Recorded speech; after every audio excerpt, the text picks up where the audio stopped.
আপনারা জানেন আজকে এটা আসলে ক্যাবিনেট মিটিং ছিল না, এটা একটা সৌজন্যমূলক মিটিং ছিল যেখানে মন্ত্রীরা ছিলেন এবং আমরা উপদেষ্টারা ছিলাম। আমরা উপদেষ্টারা ক্যাবিনেটের পার্ট না, তারপরও এই কারণে এটা ফর্মাল মিটিং না।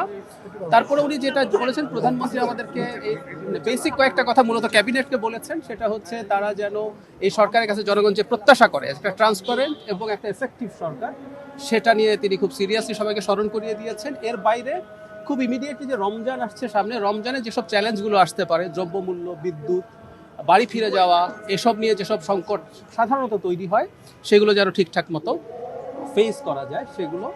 আর একটা কথা হয়েছে যে আমরা শর্ট টার্মে 180 দিনের জন্য বিএনপির একটা প্ল্যান আছে, সেটা তার আগেই তৈরি করা ছিল, সেটা আরেকটু রিফাইন করে জনগণের সামনে খুব দ্রুতই প্রেজেন্ট করা হবে, যাতে জনগণ বোঝে ইমিডিয়েটলি সরকার কি করতে যাচ্ছে।